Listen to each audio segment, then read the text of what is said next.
Ángeles y demonios, por Dan Brown. Capítulo 7. A Maximilian Kohler, director general del CERN, lo llamaban König, rey, a sus espaldas. Más que al respeto, ese título se debía al temor que todos sentían por la figura que regía sus dominios desde el trono de su silla de ruedas. Aunque pocos lo conocían personalmente, todo el mundo estaba al corriente de la terrible historia de cómo se había quedado paralítico, y pocos le reprochaban su amargura, así como tampoco su total dedicación a la ciencia pura. Muy pronto Landon se dio cuenta de que Kohler era un hombre que mantenía las distancias.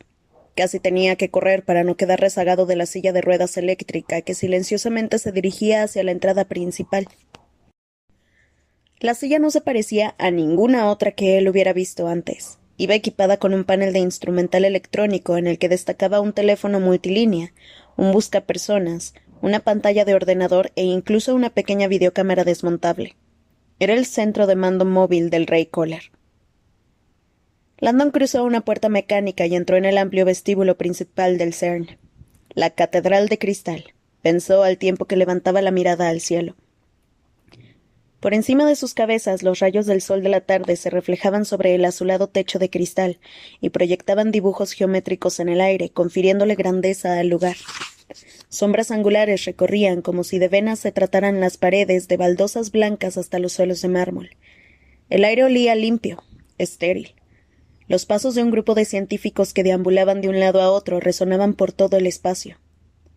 «Por aquí, por favor, señor Landon». La voz de Kohler sonaba casi computarizada. Su acento era tan rígido y preciso como sus severos rasgos. El director tosió y se limpió la boca con un pañuelo blanco al tiempo que fijaba sus apagados ojos grises en Landon. «Por favor, dése prisa». La silla de ruedas parecía volar sobre las baldosas del suelo. Landon lo siguió por los incontables pasillos que salían del atrio principal, todos los cuales bullían de actividad. Los científicos parecían sorprenderse al ver a Kohler, y luego miraban a Landon como si se preguntaran quién debía de ser para ir en su compañía. «Me avergüenza admitir», empezó a decir Landon con la intención de iniciar una conversación, «que nunca había oído hablar del CERN». «Normal», respondió Kohler con un tono de severa eficiencia. «La mayoría de los estadounidenses no son conscientes de que Europa es líder mundial en lo que a investigación científica respecta. Nos consideran más como un pintoresco distrito comercial, una percepción algo extraña si tenemos en cuenta la nacionalidad de gente como Einstein, Galileo o Newton». Landon no supo muy bien qué responder. Extrajo la hoja de fax de su bolsillo. «Este hombre de la fotografía, ¿puede usted...?» Kohler lo interrumpió. «Aquí no, por favor. Ahora lo llevaré a verlo». Tendió la mano. «Quizá debería quedarme con eso». Landon le entregó la hoja y siguieron adelante en silencio. Kohler viró luego bruscamente a la izquierda y se internó en un amplio pasillo ornamentado con premios y menciones. Una placa especialmente grande dominaba la entrada. Al pasar por delante, Landon aminoró el paso para leer el texto que había grabado en el bronce. Premio ARS Electrónica a la innovación cultural en la era digital, concedido a Tim Berners-Lee y el CERN por la intervención de la World Wide Web. «Increíble», se dijo Landon. Hablaba en serio. Él siempre había creído que la World Wide Web era un invento estadounidense, aunque claro, sus conocimientos al respecto se limitaban a la página de su libro y a alguna visita ocasional a las webs del Louvre o del Museo del Prado con su viejo Macintosh. Internet empezó aquí como una red interna de ordenadores, indicó Kohler tras volver a toser y limpiarse la boca.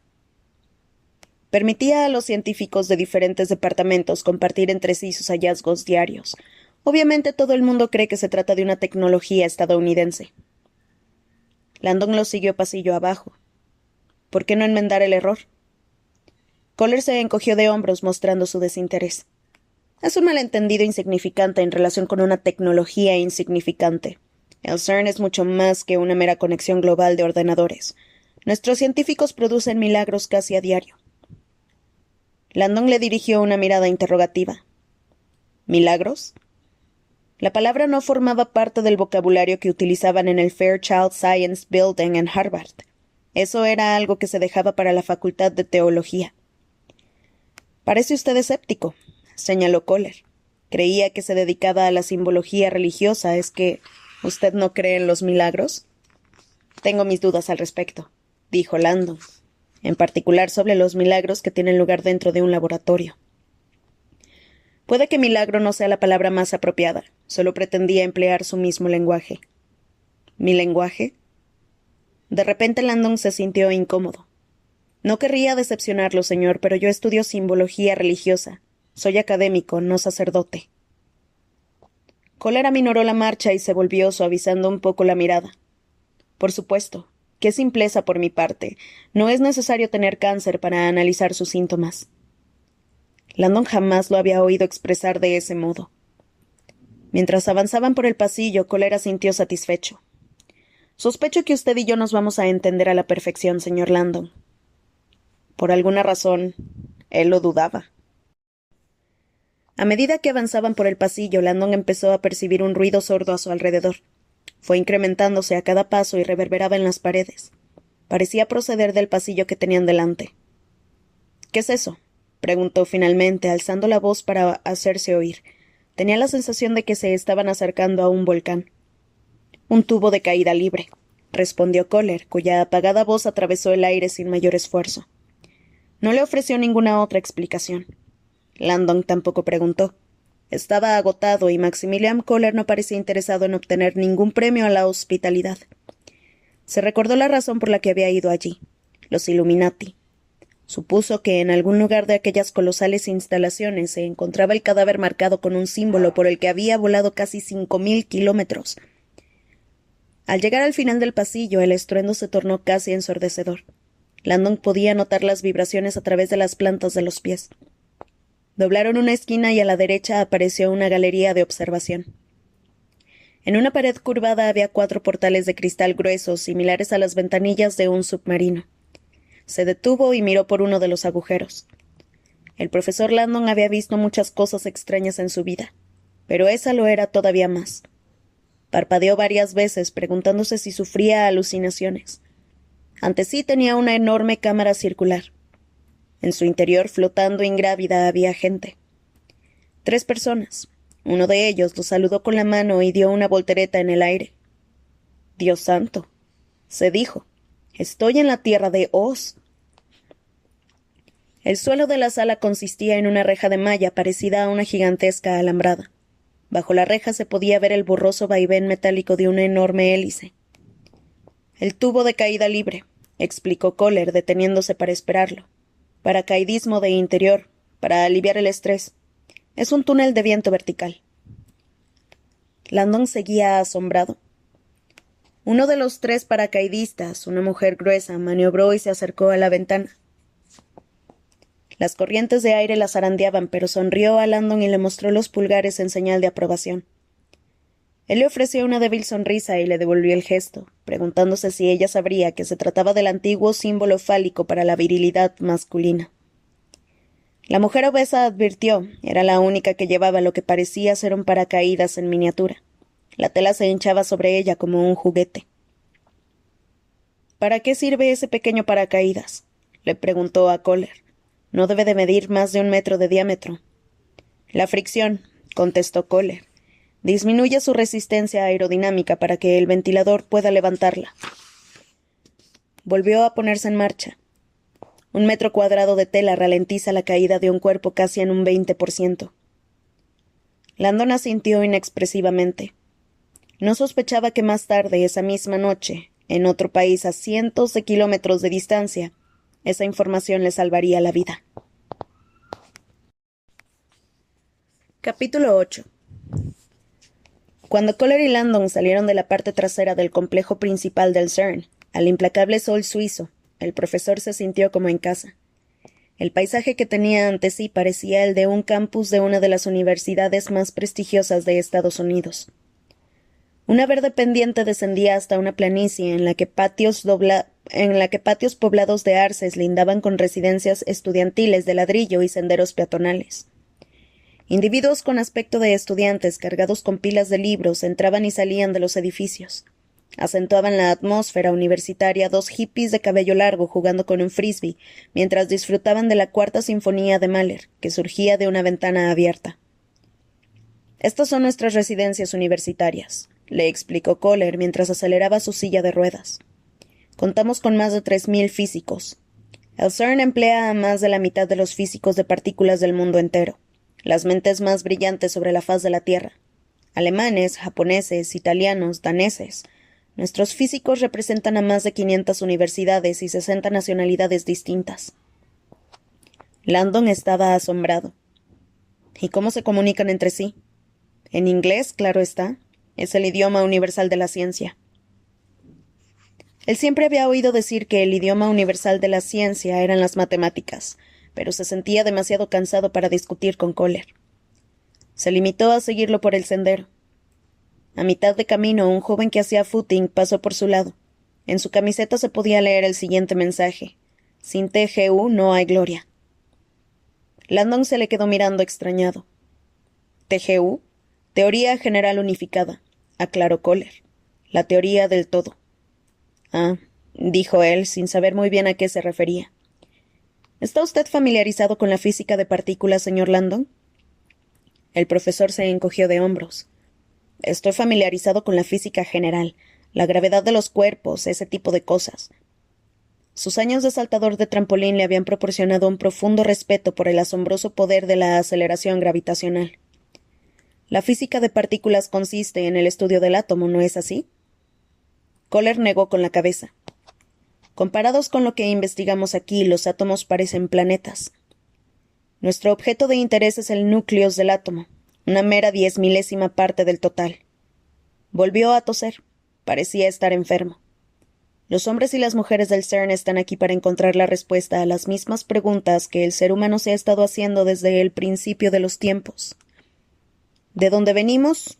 ¿De qué hacemos? ¿De qué estamos hechos? ¿Y esas respuestas no se encuentran en un laboratorio de física? Parece usted sorprendido. Lo estoy, parece una pregunta más bien espiritual. Señor Landon, todas las preguntas han sido alguna vez espirituales. Desde el principio de los tiempos, la espiritualidad y la religión han servido para rellenar los huecos que la ciencia no llegaba a explicar. La salida y la puesta del sol se atribuían a Helios y su carro en llamas. Los terremotos y las mareas se debían a la ira de Poseidón.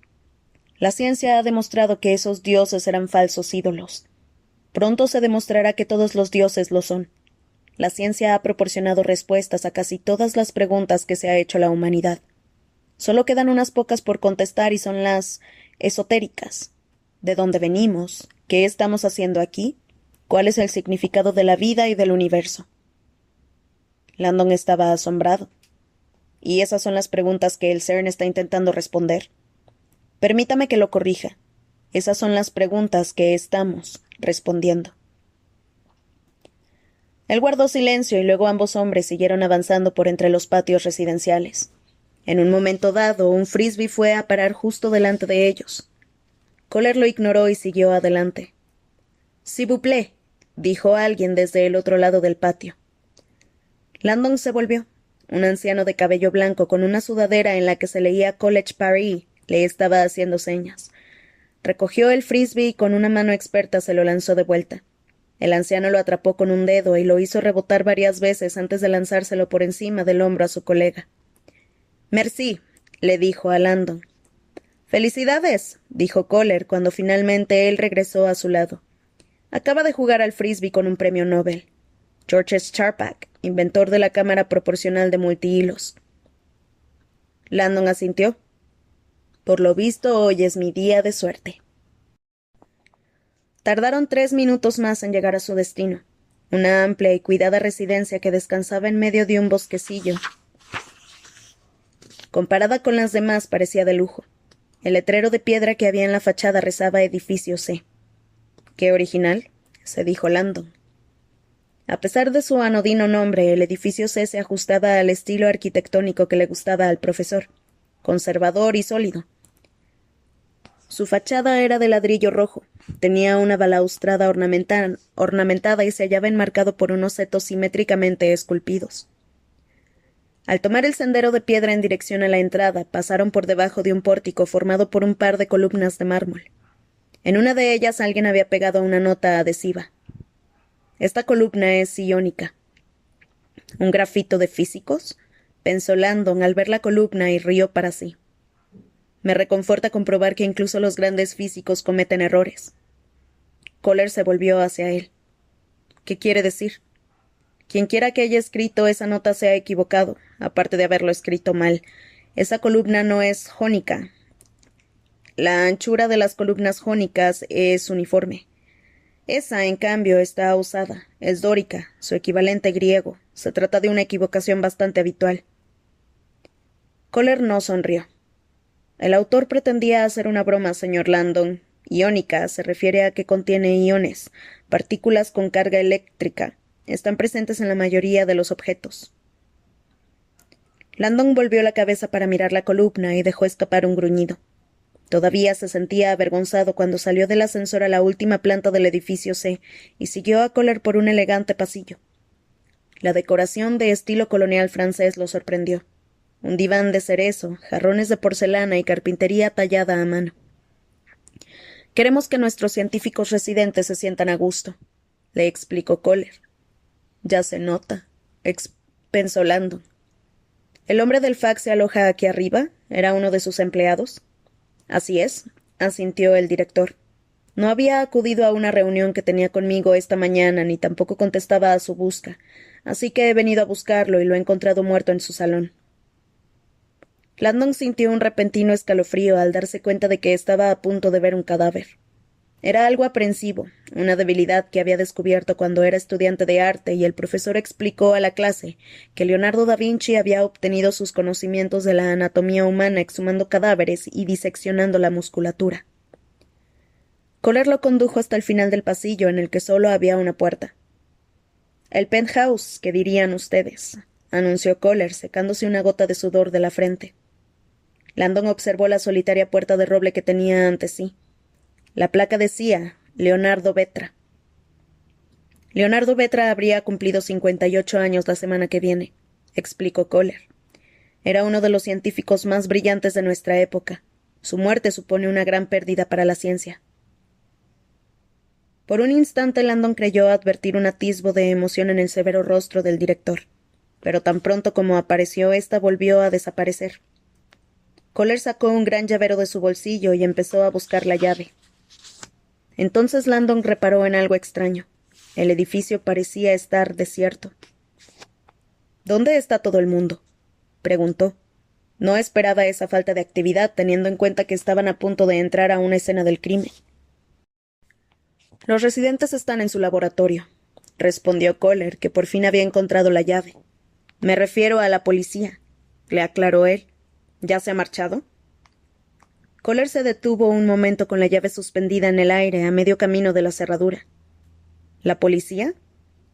Los ojos de Landon se toparon con los suyos. La policía. El fax que me ha enviado mostraba un homicidio. Imagino que habrá llamado a la policía. Desde luego que no. ¿Cómo dice? La mirada de Kohler se endureció. Se trata de una situación algo compleja, señor Landon. Él sintió una oleada de aprensión. Pero alguien más estará al tanto, ¿no? Sí, claro. La hija adoptiva de Leonardo. También trabaja en el CERN.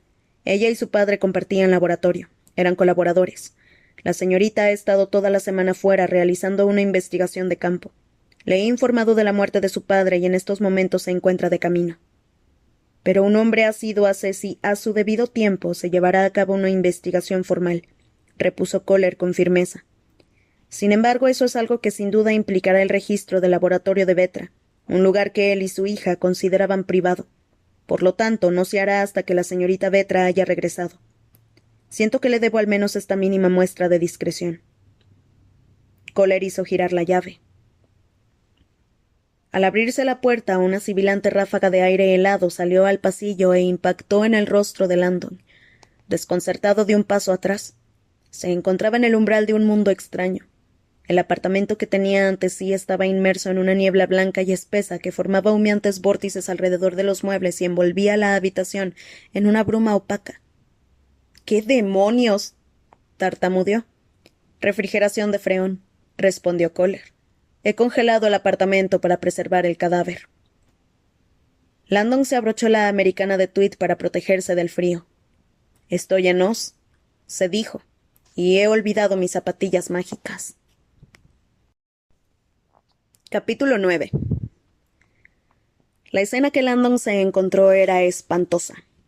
El difunto Leonardo Vetra yacía de espaldas, totalmente desnudo, y tenía la piel de un gris azulado. De su cuello sobresalían algunos huesos rotos, y tenía la cabeza completamente vuelta del revés, mirando en la dirección equivocada. El rostro, apoyado contra el suelo, quedaba oculto. El hombre yacía en un charco congelado de su propia orina, y el vello que rodeaba sus marchitos genitales estaba recubierto de escarcha. Intentando reprimir una oleada de náusea, Landon dirigió la mirada hacia el pecho de la víctima. Aunque había examinado la simétrica herida una docena de veces en el fax, la quemadura resultaba infinitamente más sobrecogedora en la realidad. La carne chamuscada había quedado claramente delineada y el símbolo podía leerse a la perfección. Landon se preguntó si el intenso frío que ahora recorría su cuerpo se debía al aire acondicionado o a su asombro ante el significado de lo que estaba contemplando. El corazón comenzó a latirle con fuerza cuando rodeó el cuerpo y leyó la palabra al revés, confirmando de nuevo su perfecta simetría. El símbolo parecía todavía más irreal ahora que lo tenía delante. ¿Señor Landon? Él no lo oyó. Estaba en otro mundo, su elemento, un lugar en el que la historia, el mito y los hechos entraban en colisión y anegaban sus sentidos. La maquinaria estaba en marcha. «¡Profesor!». Kohler lo miraba atentamente, a la expectativa. Landon no levantó la mirada. Ahora su atención se había intensificado y su concentración era total. «¿Qué sabe usted sobre los Illuminati?», preguntó. «Únicamente lo que he tenido tiempo de leer en su página web. Illuminati significa los iluminados. Es el nombre de una especie de antigua hermandad secreta». Landon asintió. ¿Había oído antes ese nombre? No hasta que lo vi en el cuerpo del señor Vetra. ¿Y entonces lo buscó usted en Internet? Sí. Habrá encontrado cientos de referencias. Miles, respondió Kohler. En la suya, sin embargo, había referencias a Harvard, a Oxford y a un reputado editor, así como un listado de publicaciones relacionadas.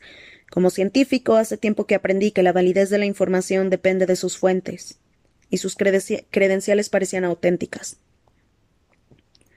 Landon seguía sin poder apartar la vista del cadáver. Kohler no dijo nada más. Se quedó mirando al profesor, aparentemente a la espera de que éste arrojara algo de luz sobre la escena que tenían ante sí. Finalmente Landon levantó la mirada y echó un vistazo alrededor del apartamento congelado. ¿No podríamos hablar en un lugar más cálido? En esta habitación ya estamos bien. Kohler parecía insensible al frío. Hablemos aquí. Él frunció el entrecejo. La historia de los Illuminati era algo compleja. Moriré congelado mientras se la cuento. Volvió a mirar la marca del cuerpo y de nuevo se estremeció. A pesar de que las menciones al emblema de los Illuminati eran legendarias en la simbología moderna, en realidad ningún académico lo había visto nunca. Los documentos antiguos describían el símbolo como un ambigrama. Ambi significa ambos, lo que quería decir que era legible en los dos sentidos. Y aunque los ambigramas eran habituales en la simbología, esvásticas, yin y yang, estrellas judías, cruces sencillas, la idea de que una palabra pudiera ser convertida en un ambigrama parecía absolutamente imposible.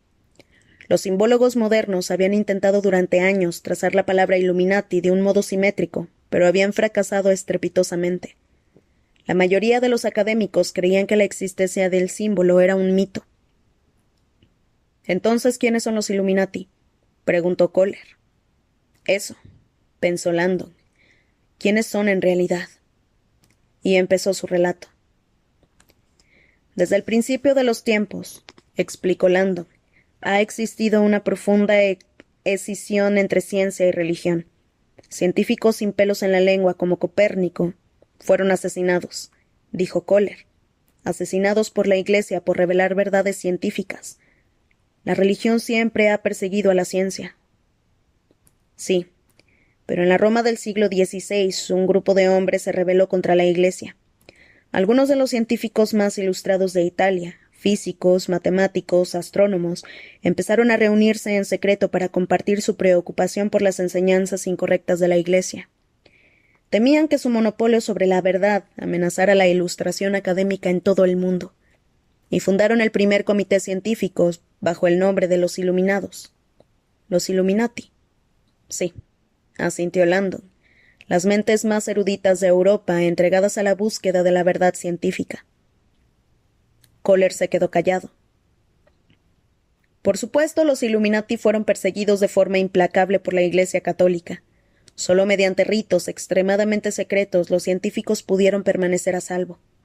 La voz corrió por el mundo académico clandestino y la hermandad de los Illuminati empezó a creer y a incluir académicos de toda Europa. Los científicos se reunían regularmente en Roma, en una guarida secreta a la que llamaban Iglesia de la Iluminación. Kohler tosió y se revolvió en su silla. Muchos de los Illuminati, prosiguió Landon, querían combatir la tiranía de la Iglesia con actos violentos, pero su miembro más reverenciado los disuadió de ello. Era pacifista, así como uno de los más famosos científicos de la historia. El profesor estaba seguro de que Kohler reconocería el nombre. Incluso quienes no eran científicos estaban familiarizados con el malogrado astrónomo que había sido arrestado y casi ejecutado por la Iglesia al proclamar que el Sol, y no la Tierra, era el centro del sistema solar. A pesar de que sus datos eran incontrovertibles, el astrónomo fue severamente castigado por sugerir que Dios no había situado la humanidad en el centro de su universo. Su nombre era Galileo Galilei, dijo Landon. Kohler levantó la mirada. ¿Galileo? Sí, Galileo era un Illuminatus, y también un católico devoto. De hecho, intentó suavizar la postura de la Iglesia sobre la ciencia, proclamando que esta última no ponía en duda la existencia de Dios, sino que la reforzaba. Una vez escribió que cuando observaba los planetas a través de su telescopio podía oír la voz de Dios en la música de las esferas. Aseguraba que ciencia y religión no eran enemigas, sino aliadas. Dos lenguajes distintos que contaban la misma historia, una historia de simetría y equilibrio, cielo e infierno, noche y día, frío y calor, Dios y Satanás. Tanto la ciencia como la religión se regocijaban en la simetría de Dios, la eterna oposición entre luz y obscuridad. Landon guardó silencio unos instantes y se puso a patear el suelo para entrar en calor. Kohler permanecía sentado en su silla mirándolo fijamente. Lamentablemente, añadió Landon, la unificación de ciencia y religión no era lo que la Iglesia quería. Claro que no, lo interrumpió el director. La unión habría invalidado la pretensión de la Iglesia de ser la única vía para entender a Dios. Así, la Iglesia juzgó a Galileo por hereje, lo declaró culpable y lo puso bajo arresto domiciliario permanente. Conozco bien la historia de la ciencia, señor Landon, pero todo eso sucedió hace siglos. ¿Qué tiene que ver con Leonardo Vetra? La pregunta del $1.000.000. Landon fue directo al grano. El arresto de Galileo supuso una conmoción entre los Illuminati. Cometieron algunos errores y la Iglesia descubrió la identidad de 4 de sus miembros, que fueron capturados e interrogados. No obstante, los 4 científicos no revelaron nada, ni siquiera bajo tortura. ¿Tortura? Landon asintió. Los marcaron a fuego en el pecho, con el símbolo de la cruz. Kohler abrió unos ojos como platos y dirigió una mirada aprensiva al cadáver de Vetra. Luego los científicos fueron brutalmente asesinados, y sus cadáveres arrojados a las calles de Roma como advertencia a quienes pensaran unirse a los Illuminati.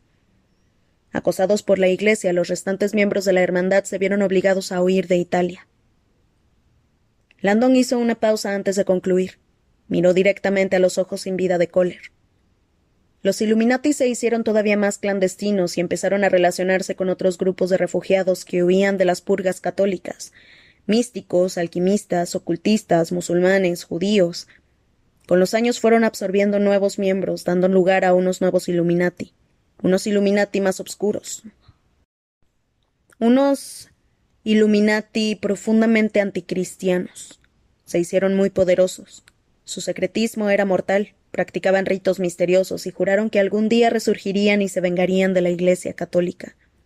Su poder creció hasta el punto de que la Iglesia llegó a considerarlos la fuerza anticristiana más peligrosa del mundo. El Vaticano acusó a la hermandad de Shaitán. ¿Shaitán? Es árabe. Significa adversario, el adversario de Dios. La Iglesia escogió una palabra árabe porque lo consideraba un idioma impuro. Landon vaciló un instante. Shaitán es la raíz de la palabra Satanás. La expresión del director evidenciaba su intranquilidad. Señor Kohler, dijo Landon con voz sombría, ignoro cómo ha aparecido esa marca en el pecho de ese hombre, y por qué. Pero está usted ante el símbolo perdido del culto satánico más antiguo y poderoso.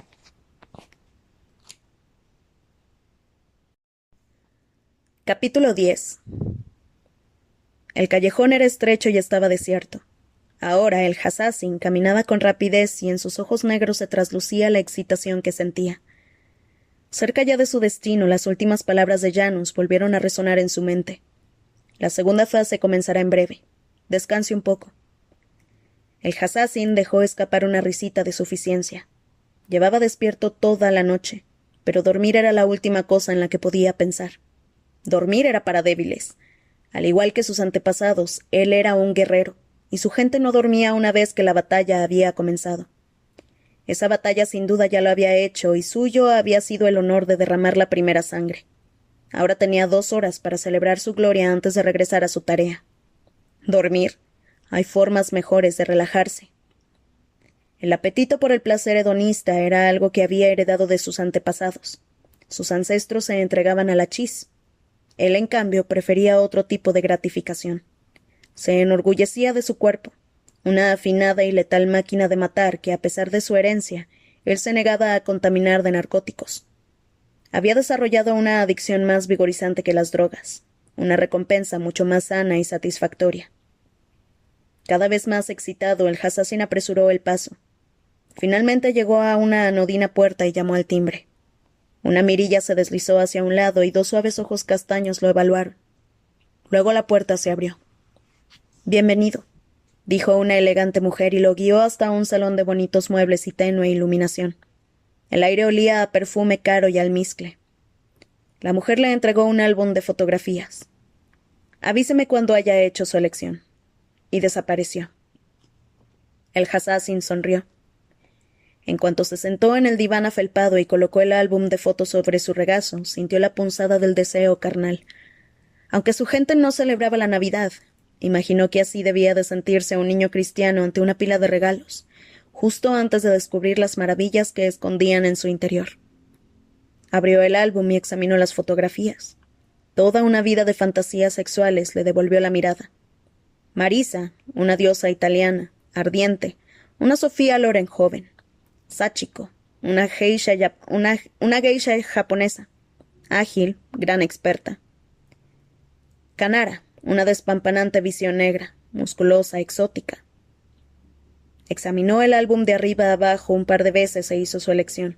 Luego presionó un botón que había en una mesita contigua. 1 minuto después, la mujer que le había abierto la puerta volvió a aparecer. Él le indicó su elección. Ella sonrió. Sígame. Tras resolver la cuestión económica, la mujer realizó una llamada. Luego esperó unos minutos y lo condujo por una escalera de caracol hecha de mármol hasta un lujoso pasillo. Es la puerta dorada del final, dijo. Tiene usted gustos caros. Natural, pensó él. Soy un entendido. El Hassassin recorrió la extensión del pasillo como una pantera que anticipara una comida largamente pospuesta. Cuando llegó a la puerta sonrió para sí. Ya estaba entreabierta, dándole la bienvenida a su interior. Él la empujó y la puerta se abrió silenciosamente. En cuanto vio su selección, supo que había escogido bien. Estaba exactamente como la había pedido. Desnuda, tumbada de espaldas y con los brazos atados a los postes de la cama con gruesos cordones de terciopelo. Cruzó la habitación y pasó un obscuro dedo por el marfileño abdomen de la mujer. Anoche maté, pensó. Tú eres mi recompensa. Capítulo 11. Satánico. Kohler se limpió la boca e inquieto se revolvió en su silla. ¿Es el símbolo de una secta satánica? Landon comenzó a dar vueltas por la habitación congelada para mantenerse en calor. Sí, los Illuminati eran satánicos, pero no en el sentido moderno del término. Rápidamente le explicó que si bien la mayoría de la gente creía que las sectas satánicas estaban formadas por fanáticos devotos del diablo, históricamente se trataba de gente culta que se oponía a la Iglesia. Shaitán. Los rumores de magia negra, sacrificio de animales y el ritual del Pentágono no eran más que mentiras propagadas por la Iglesia para difamar a sus adversarios. Con el tiempo, quienes se oponían a la Iglesia y querían emular a los Illuminati empezaron a creer esas mentiras y a ponerlas en práctica. Y así nació el satanismo moderno. Kohler dejó escapar un gruñido. Todo eso es historia antigua. Yo quiero saber cómo ha llegado este símbolo hasta aquí. Landon suspiró profundamente. Ese símbolo fue creado por un artista anónimo del siglo XVI a modo de tributo al amor que Galileo sentía por la simetría, y pasó a ser una especie de logotipo sagrado para los Illuminati. La hermandad mantuvo el diseño en secreto, supuestamente con la intención de revelarlo únicamente cuando hubieran amasado suficiente poder para resurgir y llevar a cabo su objetivo final. Kohler parecía inquieto. ¿Entonces ese símbolo significa que los Illuminati han resurgido? Landon frunció el entrecejo. Eso es imposible. Hay un capítulo de la historia de los Illuminati que todavía no le he explicado. Ilústreme, dijo Kohler alzando la voz. Landon se frotó las palmas de las manos mientras repasaba mentalmente cientos de documentos que había leído o escrito sobre la hermandad. Los Illuminati eran supervivientes, comenzó. Tras huir de Roma, viajaron por toda Europa en busca de un lugar seguro en el que reagruparse, y fueron acogidos por otra sociedad, una hermandad de adinerados constructores bávaros llamada francmasonería. Kohler parecía desconcertado. ¿Los francmasones? Landon asintió. No le sorprendía que Kohler ya hubiera oído hablar de ellos. La hermandad de los masones contaba con más de 5 millones de miembros en todo el mundo, la mitad en Estados Unidos y más de 1 millón en Europa. Pero los masones no son satánicos, declaró Kohler con repentino escepticismo. Desde luego que no. La francmasonería fue víctima de su propia benevolencia. Tras acoger a los científicos fugitivos en el siglo XVIII, la masonería se convirtió involuntariamente en una fachada para los Illuminati. Estos fueron ascendiendo poco a poco en sus rangos hasta alcanzar las posiciones de poder de las logias. Así, sin hacer ruido, reestablecieron su hermandad científica en lo más profundo de la masonería, convirtiéndose en una especie de sociedad secreta dentro de una sociedad secreta. Luego utilizaron la red de contactos mundial de las logias masónicas para extender su influencia. Landon aspiró una fría bocanada de aire antes de proseguir. La erradicación del catolicismo era el principio que regía a los Illuminati. La hermandad sostenía que el dogma supersticioso que defendía a la Iglesia era el mayor enemigo de la humanidad. Temían que si la religión seguía promoviendo un mito pío como hecho absoluto, el progreso científico se detendría, y la humanidad se vería abocada a un futuro de ignorancia y guerra santa sin sentido. Algo parecido a lo que sucede en la actualidad. Landon frunció el entrecejo. Kohler tenía razón. Las guerras santas seguían ocupando titulares. Mi Dios es mejor que el tuyo. Parecía haber siempre una estrecha correlación entre auténticos creyentes y un elevado número de bajas. Prosiga, pidió Kohler. El profesor puso en orden sus pensamientos y continuó. Una vez que los Illuminati se hubieron hecho poderosos en Europa, volvieron hacia Estados Unidos, con un incipiente gobierno, muchos de cuyos líderes, George Washington, Benjamin Franklin, eran masones, hombres honrados y temerosos de Dios que desconocían la gran influencia de la hermandad en la masonería. Los Illuminati se aprovecharon de su infiltración y ayudaron a fundar bancos, universidades e industrias para así poder llegar a financiar su objetivo final. Hizo una pausa. La creación de un único Estado mundial, una especie de nuevo orden mundial seglar. Kohler permanecía inmóvil. Un nuevo orden mundial, repitió Landon, basado en los conocimientos científicos. Lo llamaban su doctrina luciferina. La Iglesia aseguraba que Lucifer era una referencia al diablo, pero la hermandad insistía en que se había de leer en su significado literal en latín, portador de luz o iluminador. Kohler suspiró y su voz adoptó un tono solemne cuando dijo: «Señor Landon, por favor, siéntese». Vacilante, él se sentó en una silla cubierta de escarcha. Kohler acercó su silla de ruedas. No estoy seguro de haber entendido todo lo que acaba de contarme, pero sí tengo claro lo siguiente. Leonardo Vetra era uno de los científicos más valiosos del CERN, además de un amigo. Necesito que me ayude a localizar a los Illuminati. Landon no sabía qué responder. ¿Localizar a los Illuminati? Está de broma, ¿no? Me temo, señor, que eso es absolutamente imposible. Kohler frunció el entrecejo. ¿Qué quiere decir? No, señor Kohler. Landon se inclinó hacia su anfitrión sin saber muy bien cómo iba a hacerle comprender lo que tenía que decirle. No he terminado de contar mi historia. A pesar de las apariencias, es altamente improbable que esa marca sea obra de los Illuminati. No ha habido pruebas de su existencia en más de medio siglo, y la mayoría de los estudiosos están de acuerdo en que se disolvieron hace muchos años. Se hizo el silencio. Kohler se le quedó mirando fijamente a través de la neblina con una expresión a medio camino entre la estupefacción y la rabia.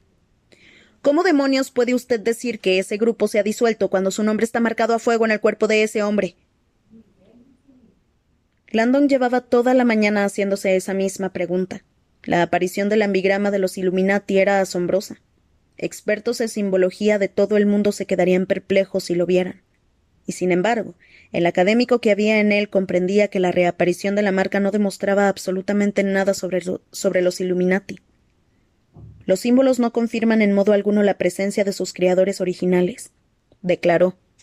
¿Qué quiere decir con eso? Que cuando doctrinas organizadas como la de los Illuminati desaparecen, sus símbolos permanecen y quedan entonces a disposición de otros grupos. A eso se le llama transferencia, es muy común en simbología. Los nazis adoptaron la esvástica de los hindúes. Los cristianos tomaron la cruz de los egipcios. Cuando esta mañana he tecleado la palabra Illuminati en el ordenador, lo interrumpió Kohler. He obtenido miles de referencias actuales. Al parecer mucha gente piensa que ese grupo todavía está en activo. Son meros bulos conspirativos, repuso Landon. Siempre lo había molestado la plétora de teorías conspirativas que circulaban en la cultura popular moderna. A los medios de comunicación les encantaban los titulares apocalípticos y muchos autoproclamados especialistas en cultos seguían haciendo caja con el tema del fin del milenio, inventando historias acerca de que los Illuminati todavía estaban vivos y dispuestos a implantar su nuevo orden mundial. Recientemente el New York Times había publicado un artículo sobre los vínculos masónicos de incontables famosos: Sir Arthur Conan Doyle, el Duque de Kent, Peter Sellers, Irving Berlin, el príncipe Felipe de Edimburgo, Louis Armstrong, así como todo un panteón de célebres industriales y magnates de la banca de la actualidad. Furioso, Kohler señaló el cadáver de Vetra. A juzgar por las circunstancias, yo diría que quizá esos bulos conspirativos son ciertos. A pesar de las apariencias, replicó Landon con la mayor diplomacia de que fue capaz. La explicación más plausible sería que alguna otra organización se haya hecho con la marca de los Illuminati y la esté utilizando en interés propio. ¿Qué interés? ¿Qué quieren demostrar con este asesinato? Buena pregunta, pensó Landon. También le costaba entender de dónde podría haber sacado alguien la marca de los Illuminati 400 años después. Lo único que puedo decirle es que incluso si la hermandad estuviera en activo hoy en día, cosa que me parece altamente improbable, no estaría implicada en el asesinato de Leonardo Vetra. ¿No? No. Puede que los Illuminati pretendieran abolir el cristianismo, pero ejercían su poder a través de la política y las finanzas, no mediante actos terroristas. Es más, tenían un estricto código moral en lo que respectaba a sus enemigos. Tenían la más alta consideración con los hombres de ciencia. Jamás habrían asesinado a un colega como Leonardo Vetra. La mirada de Kohler se tornó gélida.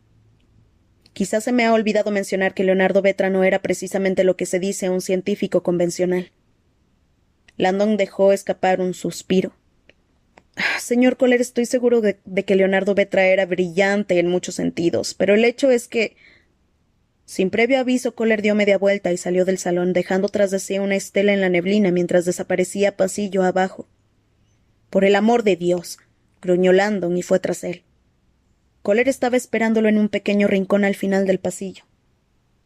Este era el estudio de Leonardo, dijo, señalando en una puerta corredera. Cuando lo vea puede que comprenda lo que le estoy diciendo. Con un gruñido, descorrió la puerta. Al ver el estudio, Landon sintió que se le ponía la carne de gallina. «¡Virgen santa!», pensó. Capítulo 12. En otro país, un joven guardia permanecía pacientemente sentado ante un vasto panel de monitores de video. Observaba las destellantes imágenes en directo de cientos de videocámaras inalámbricas que registraban el extenso complejo. Las imágenes se sucedían sin interrupción. Un pasillo ornamentado, un despacho privado, una cocina industrial. El guarda observaba la sucesión de imágenes con absoluta concentración. Se acercaba al final de su turno, pero todavía permanecía vigilante. Realizar ese servicio era un honor, y algún día le sería concedida la recompensa definitiva. Mientras divagaba, una imagen lo puso en alerta. De repente, con un movimiento reflejo que lo sobresaltó incluso a él, extendió la mano y presionó un botón del panel de control para congelar la imagen. Sintiendo el cosquilleo de los nervios, se inclinó hacia adelante para ver mejor la pantalla. Según la lectura del monitor, la imagen provenía de la cámara 86, que se suponía que se encontraba en un pasillo. La imagen que tenía delante, sin embargo, no era ni por asomo la de un pasillo.